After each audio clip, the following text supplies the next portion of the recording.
I'm John Dimsdale for Health Affairs. We Americans like to think of ourselves as take-charge kind of people. But when it comes to our health care, not so much.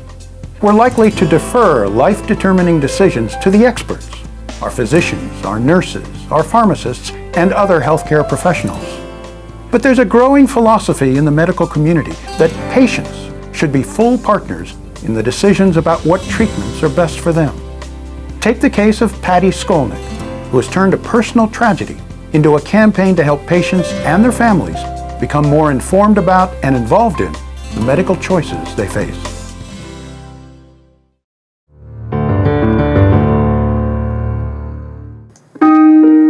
This is my son, Michael. An unnecessary brain surgery robbed him of everything, including his life. If I knew then what I know now, Michael would still be here. I didn't know what I didn't know.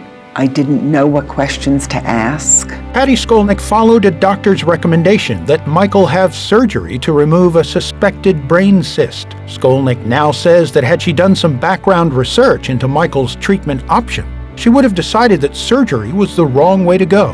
But at the time, she didn't have the information to feel empowered to question Michael's doctor. I had a healthy 6'4" young man, bright, walk into a hospital.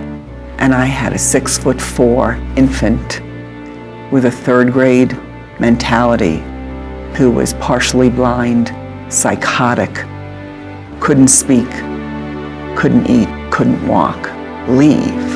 That shouldn't have happened. 2 years later, Michael was dead, and Patty Skolnik had promised him she would dedicate her life to reforming the healthcare system. She started Citizens for Patient Safety in Denver, an organization that provides patients the tools to participate in the medical decisions that affect their lives. So I am flying around the country, giving keynotes, giving trainings, talking to people afterwards, listening to their stories. Patty Skolnik also works to bridge the communication gaps between patients and health professionals. If I'm talking to the patients, we're trying to get them to understand that they not only have to have the knowledge and be what most people call engaged. Once they have the knowledge, they have to be activated. When we're talking to health professionals, I try to make them understand that it's tantamount for them to give permission to their patients to ask questions, because patients still feel the doctor is the doctor. What we try to explain to people is that on both sides, docs and patients, that they have to use shared decision making, which means they both make the decision together.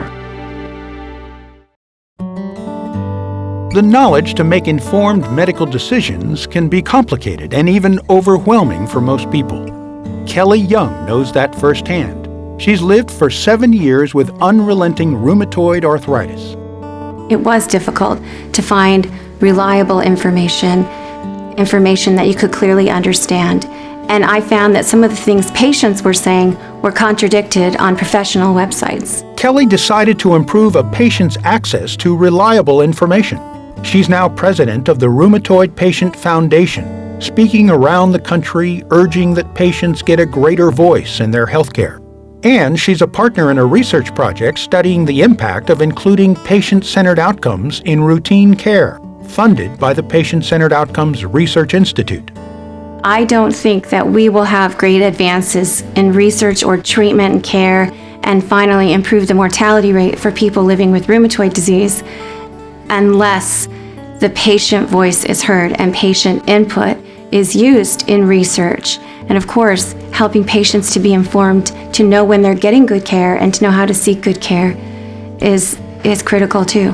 While battling her disease and caring for her 5 children, Young runs a popular rheumatoid arthritis website called rawarrior.org. So I try to put that information there and have that information findable for them and have it easy for them to understand. I've received many hundreds of letters from patients telling me that I'm their voice.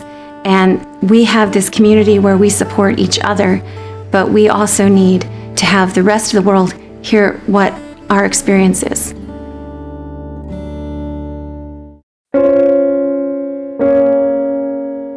While patient activism comes from consumers, it's also coming from healthcare providers.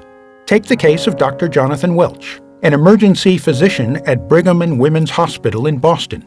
In 2010, he got a phone call that his mother back home in Wisconsin, already battling breast cancer, had been taken to the emergency room with a serious infection. And when I arrived at her hospital later that evening, I was shocked to find that many of the essential treatments that needed to be delivered to her weren't being given. And so I was very afraid and confused and scared about what was going on, and not quite sure how to advocate for my mother in a way that would get her the needed resources that she required. I wondered what would happen if I spoke up again. I wondered whether my mother's nurse would stop visiting her room. So that made me a little more hesitant to speak up and raise a ruckus. A few days later, Dr. Welch's mother passed away.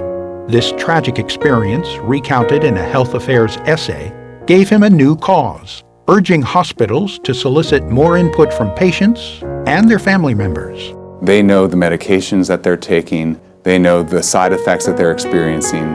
They are the clearest articulators of the values that they have. And we really need to take healthcare and deliver the tools that we have towards those ends.